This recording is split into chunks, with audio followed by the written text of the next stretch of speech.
Hey everybody, welcome to Board Online, Board Offline. Today we're bringing you a Kickstarter preview of a small little game called Palm Island. Now this is a game that's designed to be played in the palm of your hand. It's aptly named, and it is for 1 or 2 players, or it can expand up to 3 or 4 if you buy a second copy of it. And what else? Let's see. You know what? I'm going to have a full detailed how to play video of it that will be coming out separately from this video. So if you want to see the full details of the rule set, check out the link in the description below. Once that video is available, that's where you can find the link. However, let's do a quick overview real quick of the rules, and I'll even play through a round for you so you can see just generally how it works. Let's get down to the table and I'll show you. Okay, so with Palm Island, you're going to get, initially, you're going to get 2 decks of 17 cards each. All right, and each of these decks has the exact same cards in them. And that's, now if you're playing 1 player, you're obviously only going to need 1 deck. If you're playing with 2, you'll need 2, and 3 and 4, obviously, 3 and 4 decks. It's amazing how that works. So in these decks, you've got lots of different things. You've got boats, quarry, log, or temple. Let's see, what else? Market. Large market, blacksmith, housing, and then your round tracker, okay? Now, you can see there's this, oh, and by the way, obviously, this is all prototype components, so anything you see here is subject to change. Artwork could change, you know, all that stuff, everything could change, including the rules. But we've got these little white corners here. And so when you start the game, all the cards need to have those white corners in the top left section of the card. Also in the card, you've got top and bottom, and on the back, you've got another top and bottom, okay? You can see this doesn't have a level, and this is level 1, and level 2, level 1 again there, okay? So the way this works is you can upgrade your cards. So this side is better than this side, and it goes on like that to the back. So let's see, we've got level 1 here, and then, so maybe this is also level 1, it says. So it's similar in quality to this one. And then you've got level 2 down here. And as you're going through your deck, you're going to be trying to improve these cards. All right.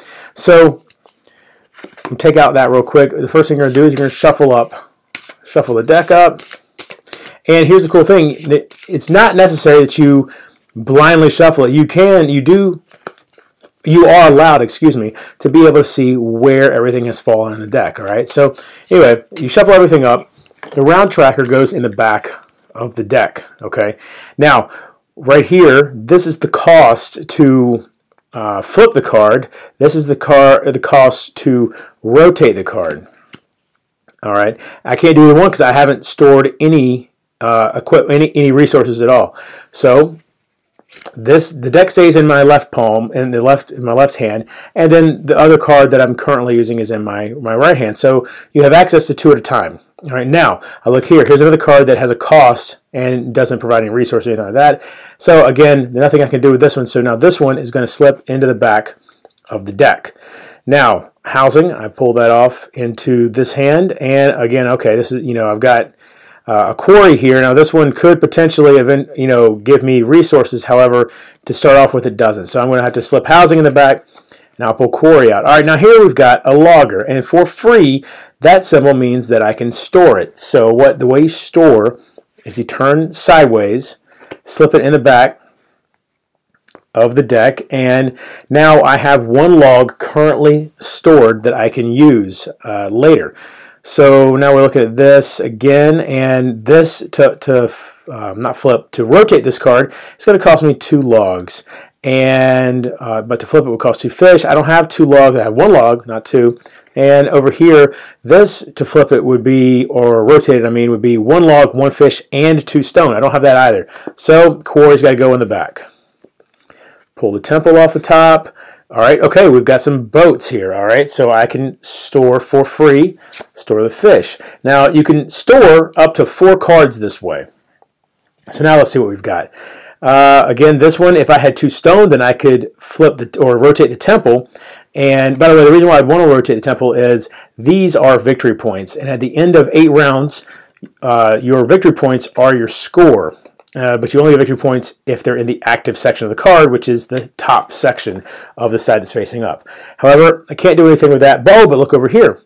I can rotate this card by spending 1 log and 1 fish. So to spend cards, making sure they stay exactly where they are in the deck, you rotate them 90 degrees counterclockwise. And then I have paid that cost. This will now rotate 180 degrees. You can see this is now the active section, and it's going to be a little bit better only in the sense that now I'm one step closer to being able to flip it to this side. All right. So once I have paid the cost and I've rotated this 180 degrees, then that goes in the back of the deck as well. So now we're left with this. Okay, nothing I can do here. So slip that in the back, pull the market off the top, and all right, we've got another logger. Let's go ahead and store that resource. Okay. Now here with the market, you can see you've got 1 log, and there's that slash there, which means or 1 fish. So with 1 log or 1 fish, I could store that resource. So you know what? Maybe I do want some stone. So let's go ahead and spend that log, and we've now stored that stone. Okay, well, here we go. So we've got this quarry, and you can see the quarry isn't going to give you anything initially, but once you've got 2 logs, you'll be able to flip it over, and now you've got another free source of stone. So it might have been a good idea for me to hold on to that log and try to get a quarry opened up, but so far I haven't done that. So here we go. All right, we've got another boat here, and we'll store it like that. Okay, so nothing we can do with the quarry, so we'll slip that into the back of the deck and make sure that stays where it is. Here's the temple. Okay, all right, so with this boat, we could store it for free, or we could flip it or rotate it to get where we have 2 fish available for free by spending 1 fish, or we could flip it, which would give us, because you flip it right on the axle, or on its axis, on this side for free, we could get 1 log and 1 fish. So the question is, do we want 2 fish available for free or a log and a fish? And I think I'm going to take the log and the fish. So I will spend that fish. I've flipped that one over already, and that goes in the back. And so that is an upgraded boat now. Let's see where we're at now. Okay, so obviously can't do anything with the temple, so that's going in the back of the deck, and the housing is coming off the deck. Large market, nothing I can do there. All right, and that is the end of the first round. So then I would flip this over, and that's telling me that we're now on round 2. That goes in the back of the deck, and we will continue on like that, going back through everything. You go through 8 total times, and that's the game. So a lot of cards have some really powerful upgrades. So with the market, you start off, you're paying this to get stone. Okay, no big deal. Maybe you end up rotating it, and then you can pay this to get stone and fish. But look on this side. If you can get to the point where you have the level 2 market, you pay 1 wood, or 1 fish, or 1 stone, either one of those, any of those, I mean, and you get all that in return. So you can see how by upgrading, things can become very interesting. Now, with the blacksmith, this is interesting. So the blacksmith initially doesn't give you anything, but once you pay this stuff, essentially to set it up, you can either pay this to immediately rotate it into a level 3, 4-star, 4 victory point blacksmith that doesn't give you anything. It just takes up space in your deck.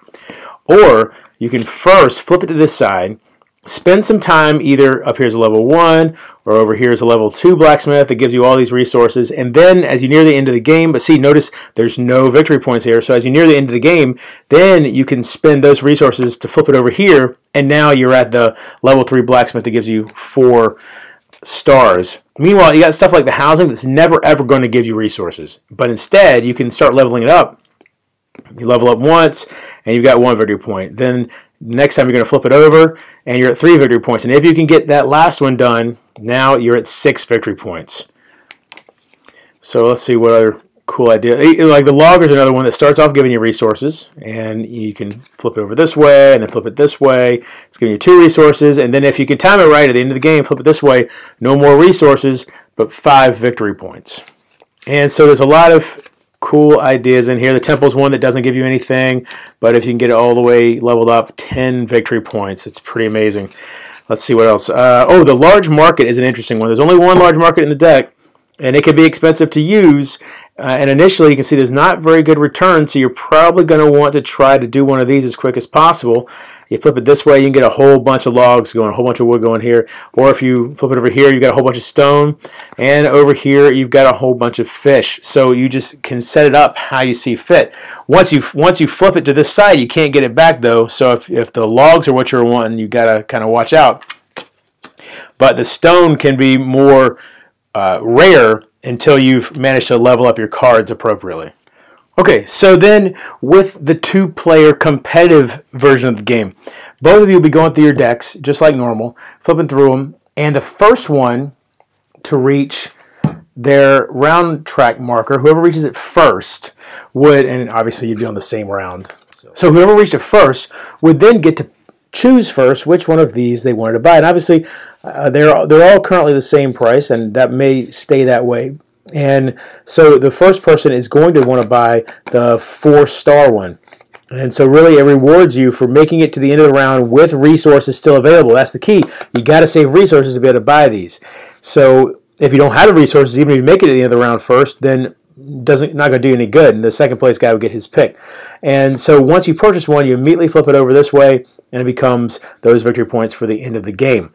And that's how the normal competitive version goes. However, the advanced competitive version has all these different characters. You got elders and priests, and remember, there's going to be artwork here. This is just still prototype. Scouts, builders, merchant, store master, raider, warrior. Okay, so when if you get to the end, instead of having all of you got a whole bunch of these, right? So in the advanced competitive, you'll randomly select 3 of these. So let's just say it was these 3 that were randomly selected. Then you would be able to purchase these and use these in your deck as well.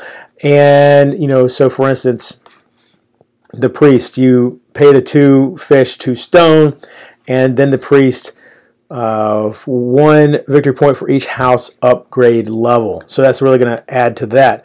Whereas the elder just straight gives you 5 victory points. The scout is going to, it's an active ability to defend against 1 attack. This attack does not affect you this round. You can see it has defense and 2 victory points as well. Let's look at the rest of these real quick.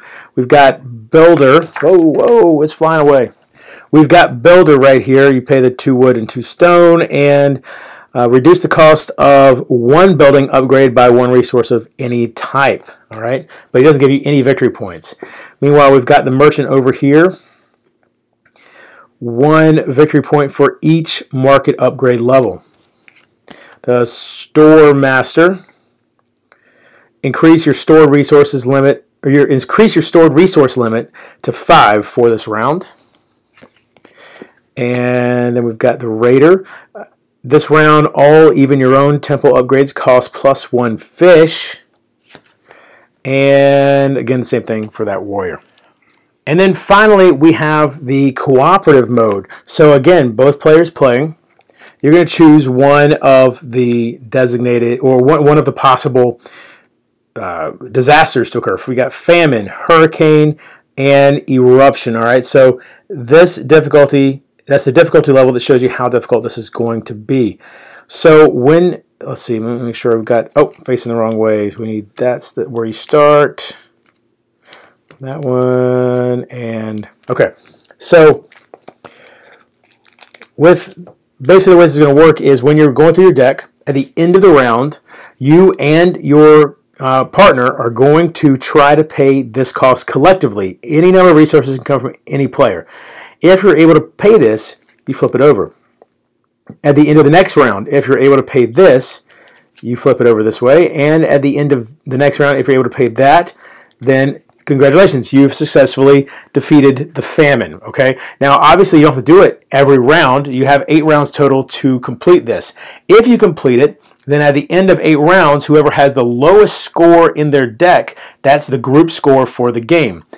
Alternatively, if you have not defeated, if you're still stuck on one of these earlier levels, then everyone loses, period. There's no winner whatsoever. So there you go. That's our preview of Palm Island. This is coming to Kickstarter very soon. The date should show up on the screen right here. This is a game that so far I've enjoyed playing this one the prototype version. Obviously, there's probably still some rule tweaks that are going to happen, maybe some adjustments to the balance. I don't know, but that stuff always happens in the run-up to a Kickstarter and as the game continues to be developed. I've enjoyed it so far. The fact that I can have this game in my pocket, don't need a table to play, it can be a little bit tricky when, you've got the cards in this hand and the cards in this hand, and then you want to move this one to the back, but it just requires a little bit of dexterity, and it is absolutely doable.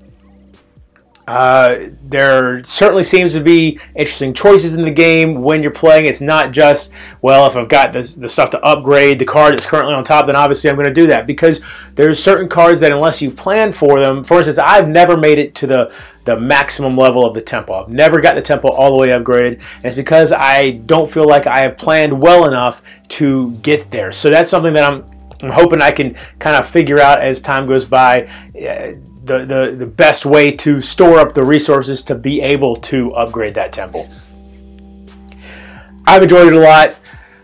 If you think this is something that you might enjoy, by all means, check out the link in the description below. And again, the Kickstarter is not coming up till February, so the link won't be there until there's a Kickstarter actually available. But once February rolls around, I believe it's, like I said, the end of February.